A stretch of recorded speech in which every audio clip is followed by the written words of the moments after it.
Uh, First of all, I will show you some pictures I have made during my last visit to North Korea, which was in 2019.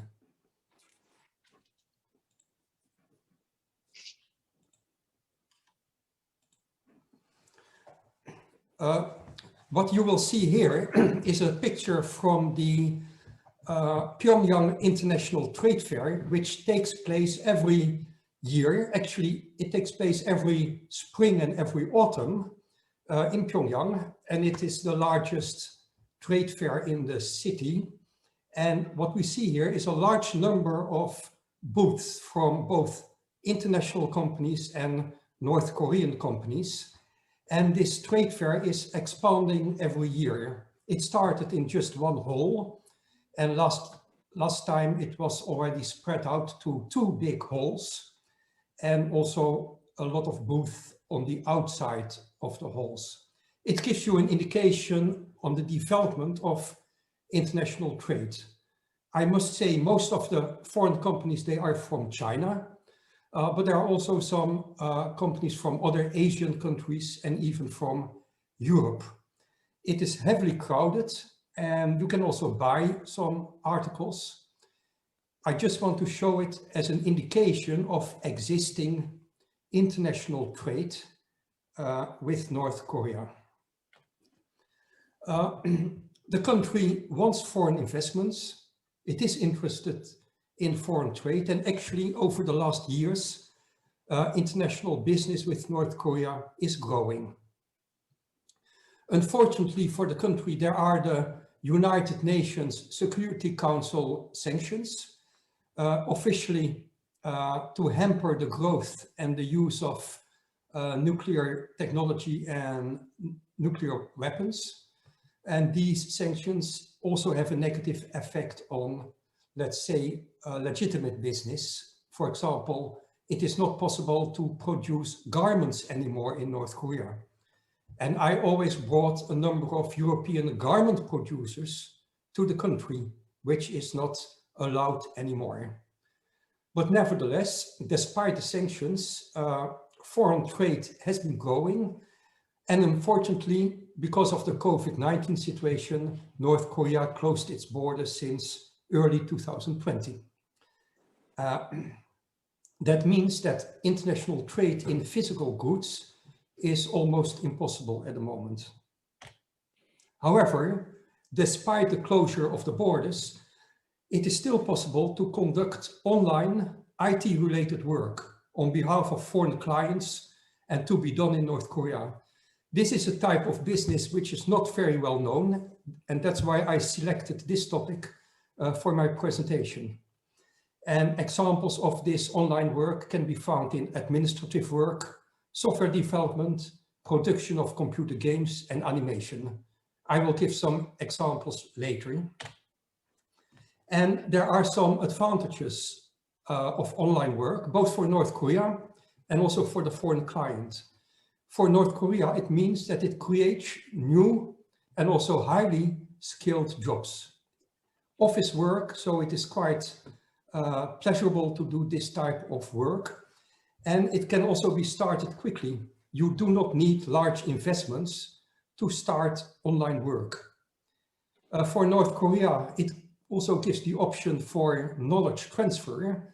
They can learn about the business processes and the way of working we are used to in the Western countries, which is quite interesting for them, of course. And it gives them the option for deep personal contacts with foreign clients, maybe online and hopefully in the future also with personal visits to each other's country. And for the foreign client, it gives access to talent, IT talent, which is really scarce. Actually, there's a shortage of IT skills in Europe. Doing IT-related work is quite expensive in Europe, and working with North Koreans, it gives you the option for cost reduction, and it might give you access to new export markets. It could be North Korea, but it could also be other Asian countries. For example, if you want to translate your software into Japanese or Korean or in Chinese. You can do this in North Korea, and it can give you options to sell your products in other Asian countries as well. And of course, the basic for this type of outsourcing is the fact that there is a high level of ICT education in North Korea. The government has been investing a lot of money in education. They have always done this. And also in ICT. This is one of the ICT internet rooms in Kim Il-sung University in Pyongyang.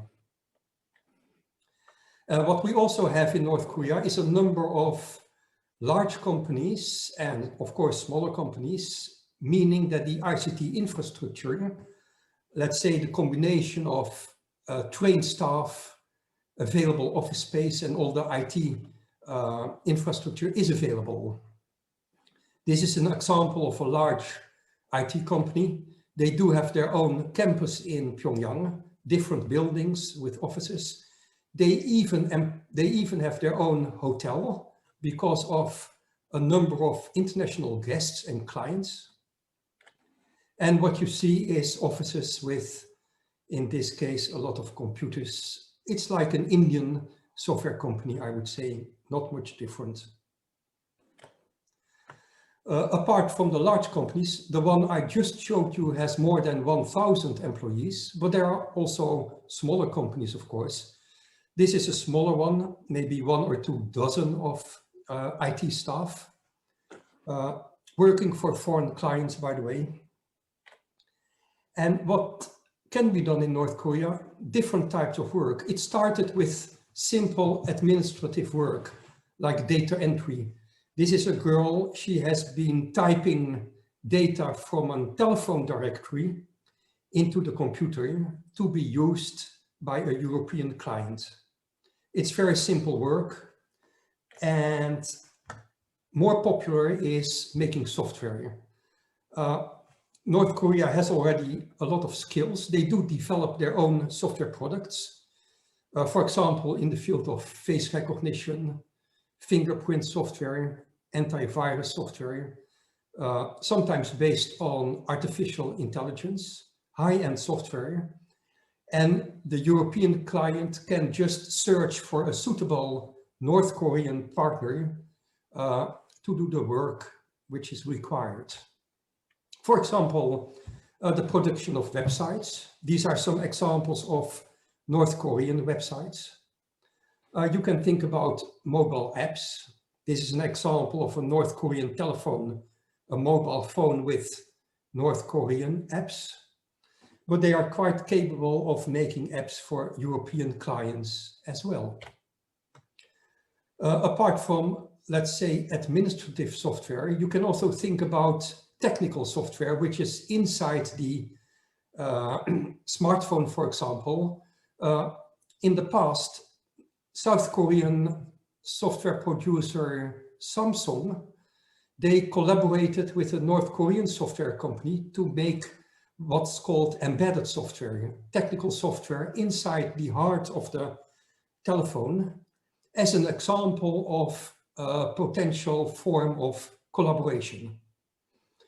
On the right side, you can see some medical equipment made in North Korea, and also the software, the technical software, has been made by a North Korean software company. Producing computer games is an option. This picture shows some games made in North Korea in the field of Go, the Asian chess.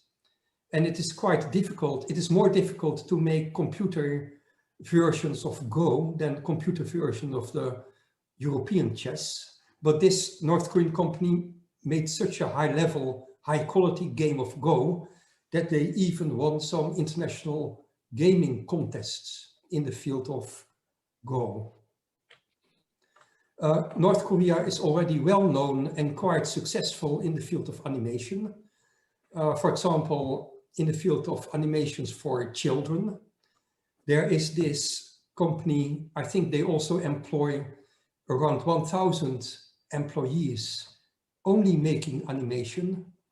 A lot of animation is made for Chinese companies, but also South Korean companies have been using the services of this North Korean company. And even in the past, Walt Disney did outsource some of its cartoon work to North Korea. Another example of, let's say, gaming is this Origami software. Origami, the Asian art of paper folding, which is not easy to do it by hand. And it's extremely difficult to make computer versions, let's say, simulation software of Origami.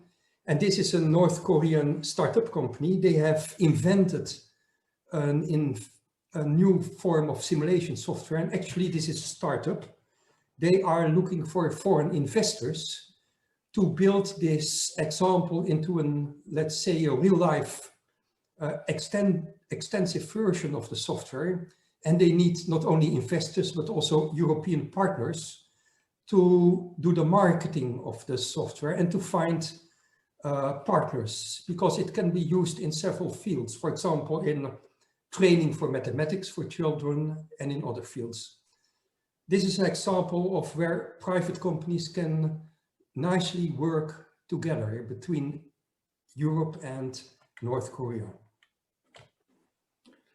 And what is also important, I would say, because we are dealing with countries in different political systems, and unfortunately with the kind of Cold War situation, I would say the more human interaction, the better it is.